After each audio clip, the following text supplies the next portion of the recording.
Hi everyone, इस video में मैं आप सबके साथ शेयर करूंगी कि आरआरबी पीओ प्री में हम एग्जाम में कैसी अप्रोच रखें। पूरा डिटेल पर इस पर बात करेंगे। एंड जब मैंने आरआरबी पीओ का प्री दिया था एंड जब मैं एग्जाम में पेपर अटेम्प्ट कर रही थी तो मैंने किस स्ट्रेटेजी एंड किस अप्रोच के साथ पेपर को अटेम्प्ट किया था कि मैं अपना आरआरबी पीओ का प्री क्लियर कर पाई थी। प्लस जब भी आप प्रिपेयर कर रहे हैं एंड जो आप पेपर देने जाएं, आप अपनी अप्रोच, अपनी स्ट्रेटेजी कैसे प्लान करें ताकि आप अपना बेस्ट दे पाए पेपर में एंड आप पेपर क्लियर कर पाए, इस पर पूरा बात करेंगे। उससे पहले मैं अपना स्कोर कार्ड वीडियो के एंड में लगा दूंगी। सो अगर किसी को स्कोर कार्ड चेक करना है तो वो वीडियो के एंड में जाके देख सकता है। बाकी अब बात करते हैं आरआरबी पीओ को प्री को लेकर। सो आरआरबी पीओ के प्री में हमारे पास जो टोटल टाइम होता है वो होता है 45 मिनट्स का। एंड जो हमारे पास टोटल क्वेश्चंस होते हैं वो होते हैं 80 क्वेश्चंस। एंड इसमें हमारे दो सेक्शंस होते हैं, रीजनिंग एंड क्वांट। इंग्लिश का सेक्शन इसमें नहीं होता है। सो रीजनिंग सेक्शन में हमारे होते हैं 40 क्वेश्चंस एंड क्वांट सेक्शन में भी होते हैं हमारे 40 क्वेश्चंस। एंड इसमें हमारे पास जो कंपोजिट टाइम हुआ वो 45 मिनट्स हुआ। सो आप किसी भी सेक्शन को कितना भी टाइम दे सकते हैं, कोई भी सेक्शनल टाइमिंग की बाउंडेशन नहीं है इसमें। अगर आप अपनी स्ट्रेंथ और अपनी वीकनेस के हिसाब से अपने टाइमिंग सेक्शनल डिसाइड कर सकते हैं, बट इसमें सेक्शनल टाइमिंग नहीं है, बट इसमें सेक्शनल कट ऑफ है। तो आपको इंडिविजुअल कट ऑफ क्लियर करना दोनों सेक्शन की कंपलसरी हो जाता है। ऐसा नहीं है कि आप एक ही सेक्शन में पूरा टाइम निकाल दें। अगर बाय चांस कट ऑफ कम भी जाती है और आप निकाल भी देते हैं ओवरऑल कट ऑफ, लेकिन अगर आपकी सेक्शनल कट ऑफ ही क्लियर नहीं हुई तो आपका पेपर क्लियर नहीं माना जाएगा। तो हमें इस चीज का भी ध्यान देना होता है। बाकी अब बात करते हैं कि मैंने जब पेपर दिया था तो मैं अपने माइंड में क्या अप्रोच लेके गई थी। उससे पहले आरआरबी पीओ का जो पेपर होता है प्री का, वो बहुत ना हाई लेवल होता है और ना ही बहुत इजी लेवल होता है। आपको पेपर जो होगा वो मॉडरेट लेवल मिलेगा। बाकी जब मैं पेपर देने गई थी तो मैंने अपने माइंड में एक चीज, जब मैं प्रैक्टिस करी थी, एक चीज मेक श्योर करी थी कि मैं अपना एक सेक्शन इतना ज्यादा स्ट्रॉन्ग कर लूं, इतनी ज्यादा प्रैक्टिस कर लूं टाइमिंग के साथ कि मैं उसमें ओवरऑल 40 के 40 क्वेश्चंस कर पाऊं। एंड बाकी जो भी टाइम बचेगा उसमें मैं मैक्सिमम अपना दूसरा पेपर अटेम्प्ट कर पाऊं, जो भी दूसरा सेक्शन है उसे अच्छे से अटेम्प्ट कर पाऊं। सो जैसे कि मेरा रीजनिंग ज्यादा स्ट्रांग है तो मैंने अपने रीजनिंग सेक्शन पे और ज्यादा वर्क किया, ताकि और विद टाइमिंग वर्क किया, क्योंकि आरआरबी के जो पेपर होते हैं उसमें टाइमिंग बहुत इंपॉर्टेंट रोल प्ले करता है। पेपर का लेवल आपका ठीक रहेगा बट टाइमिंग इतनी कम होती है, आपको मैक्सिमम से मैक्सिमम अटेम्प्ट करने होते हैं। सो आपको अपनी स्पीड पे वर्क करना ही पड़ता है आरआरबी के पेपर्स के लिए। बाकी जो मेरी अप्रोच थी तो मैंने कोशिश करती थी प्रैक्टिस के टाइम पे, जब मैं रीजनिंग की प्रैक्टिस कर रही हूँ तो मैं 20 to 22 मिनट्स में ऑलमोस्ट 40 क्वेश्चन कर लूं, ये मेरी स्ट्रेटेजी रहती थी। प्लस मैंने ये माइंड में सोच रखा था कि मैं कोशिश करूंगी 20 to 20 मिनट्स में पूरा करने की। बट अगर जब मैं पेपर दे रही हूं मैं मैक्सिमम 25 मिनट्स दूंगी पेपर में रीजनिंग को। अगर 25 मिनट्स में भी मेरे 40 क्वेश्चन नहीं होते, क्योंकि हम नहीं जानते पेपर में कैसा लेवल आ जाए, कभी कभी हम अटक भी जाते हैं, हमसे पजल नहीं होती, हम स्टक हो जाते हैं। सो मैंने मेक श्योर किया था कि मैं 25 मिनट्स में अगर मेरे से 40 क्वेश्चन होते हैं वेल एंड गुड, अगर नहीं होते मैं स्विच कर जाऊंगी दूसरे सेक्शन में जितना भी मेरे से रीजनिंग होता है। बाकी मैं क्वांट में चले जाऊंगी, पहले उसको देख लूंगी कैसे क्वेश्चन है, लाइक सिंप्लीफिकेशन, डीआई, जो भी इजी क्वेश्चन है वो कर लूंगी, ताकि मैं सेक्शनल ना रुकूं। क्या पता वहां पे इजी सेक्शन आया और मैं और अच्छा स्कोर कर लूं। कई बार रीजनिंग में हो सकता है पजल आपके लिए कंफ्यूजिंग हो जाए तो मैं वहां अटकू ना।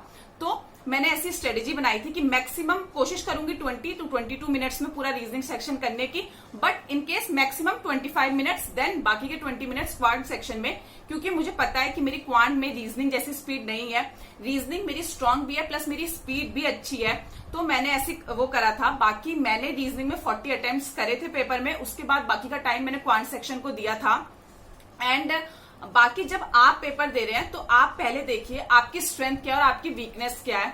जो भी सेक्शन आपकी स्ट्रेंथ है, सपोज अगर आपकी स्ट्रेंथ क्वांट सेक्शन है, रीजनिंग आपकी स्ट्रेंथ नहीं है, आप पजल में ज्यादा अटकते हैं, तो आप मेक श्योर करिए आप जो क्वांट पढ़ रहे हैं तो आप उसका कोई भी टॉपिक नहीं छोड़ना है। फिर आपको अर्थमेटिक पे भी बहुत ज्यादा अच्छे से वर्क करना है, ताकि आप वहां पे स्टक ना हो पेपर में और एक गो में कम से कम अपना क्वांट सेक्शन कर लें, देन आप रीजनिंग सेक्शन में आए।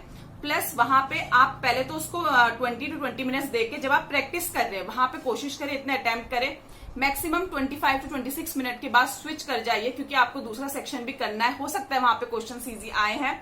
सो जो भी सेक्शन आप पहले अप्रोच कर रहे हैं, सबसे पहले आप मॉक टेस्ट देके प्रैक्टिस करके देखिए, क्योंकि मॉक टेस्ट से आपको पता चल जाता है कि आप कितना टाइम दे रहे हैं एक सेक्शन को, प्लस आपको कब स्विच करना है। आप जो यहाँ मिस्टेक करेंगे मॉक टेस्ट में तो आपको पता चलेगा ये मिस्टेक आपको पेपर में नहीं करनी है, तो आप वहां पे ज्यादा अच्छा परफॉर्म कर पाएंगे। सो आप देखिए आप किस सेक्शन में ज्यादा अच्छा कर पा रहे हैं आरआरबी के पेपर में। जो भी सेक्शन आपको लग रहा है आपका स्ट्रॉन्ग पॉइंट है, आप ज्यादा मार्क्स, एक बार आप रीजनिंग सेक्शन करके देखिए पहले मॉक टेस्ट में, देन क्वांट सेक्शन करके देखिए, स्कोर देखिए, देन अगले दिन आप क्वांट देखिए एंड देन रीजनिंग देखिए, देन स्कोर देखिए। तो देखिए आपका दोनों जब आप अलग अलग सेक्शन स्कोर कर रहे हैं, ज्यादा मैक्सिमम स्कोर किस में आ रहा है।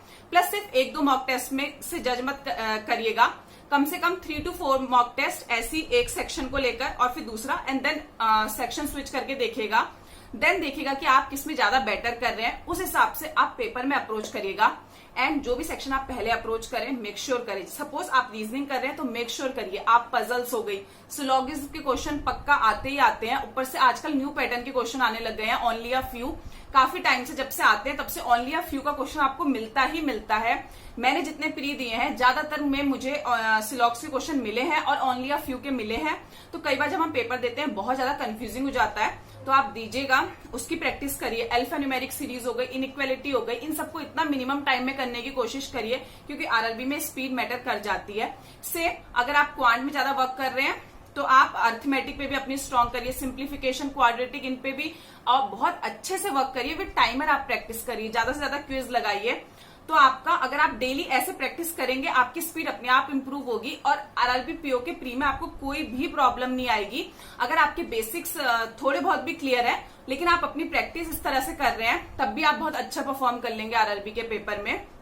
एंड एक चीज और, जैसे पिछली बार आरआरबी पीओ के प्री के पेपर में एकदम से जो हमारा इंटरफेस था वो चेंज हो गया था, तो बहुत लोग को दिक्कत आई थी, क्योंकि एकदम से हिंदी इंग्लिश साथ लिखा आता था, पहले अलग अलग आते थे, तो लोगों के अटेम्प्ट्स कम हुए थे। तो जब भी कुछ नई चीज देखने को मिले, सो पैनिक मत करिएगा। अगर वो आपके लिए हो रहा है तो वो साथ साथ और बच्चों के लिए भी हो रहा है। जितने भी लोग हैं उनके साथ भी सेम प्रॉब्लम आ रही है, तो उससे कट ऑफ कम जाती है। उससे अगर आपको इफेक्ट पड़ रहा है तो और लोग को भी इफेक्ट पड़ रहा होगा, तो आप उस चीज से मत पैनिक करिएगा। प्लस आपने जो स्ट्रेटेजी बनाई है उस पर ही रहिएगा जब आप पेपर देने जा रहे हैं। बट कई बार ऐसा होता है, हम जिस स्ट्रेटेजी से जाते हैं हो सकता है पेपर में वो स्ट्रेटेजी काम ना करे। सपोज आपने सोचा है, लाइक फॉर एग्जांपल मैं सोच के गई थी कि मैं 40 क्वेश्चंस करूंगी, मेरे हो गए थे, बट कई बार ऐसा होता है, हो सकता था मैं किसी पजल में अटक जाती। तो अगर मैं ये सोच के चलती नहीं मुझे यही करना है, मुझे रीजनिंग एक गो में लगानी है, और अगर मैं पजल में स्टक हो जाती और इसी को करती रहती तो मेरा बाकी पेपर छूट जाता। तो बाय चांस अगर आपकी स्ट्रेटेजी के हिसाब से पेपर नहीं चल रहा है तो मेक श्योर करिए आप और प्रैक्टिस भी अपनी इतनी रखिए, ऐसा ना हो जो आपका स्ट्रॉन्ग है। दूसरा आपने कहा कि थोड़ा बहुत सिंप्लीफिकेशन, क्वाड्रेटिक से काम चला लेंगे, अर्थमेटिक बिल्कुल नहीं देखिए। आप प्रैक्टिस के टाइम तो प्रैक्टिस कर सकते हैं, क्योंकि जब आप यहाँ अटकेंगे तो वही दूसरा सेक्शन है जो आपको वहां से बचा सकता है, आप पेपर क्लियर कर सकते हैं। अदरवाइज आप पैनिक करने लग जाएंगे पेपर में।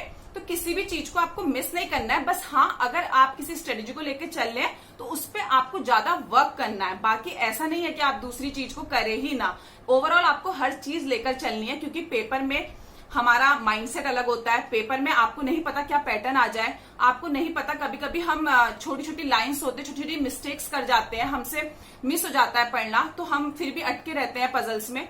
तो हर चीज को माइंड में लेके चलिए। बाकी अगर आप ऐसे अप्रोच करेंगे और शांत मन से जाएंगे पेपर देने, आपका पेपर अच्छे से जाएगा। आरआरबी पीओ प्री का पेपर बहुत ज्यादा हाई लेवल नहीं आता है, मॉडरेट लेवल आता है। बस इस माइंडसेट से जाइएगा कि आपको जैसे भी आपने स्ट्रेटेजी बनाई है वो वर्क करेगी, और नहीं भी करी आप दूसरी चीज के लिए भी प्रिपेयर है। ऐसा नहीं है आपने अपनी प्रिपरेशन नहीं कर रखी है। आई होप आपको ये वीडियो यूजफुल लगी होगी। And RRB PO mains and बाकी अपना इंटरव्यू का एक्सपीरियंस और मैंने क्या मिस्टेक करी थी उसमें, वो मैं एक नेक्स्ट वीडियो में लाऊंगी। अगर इसी वीडियो में लाती तो बहुत लंबी हो जाती, तो मैं नेक्स्ट वीडियो में लाऊंगी। बाकी ऑल द बेस्ट पेपर के लिए, and till then bye bye.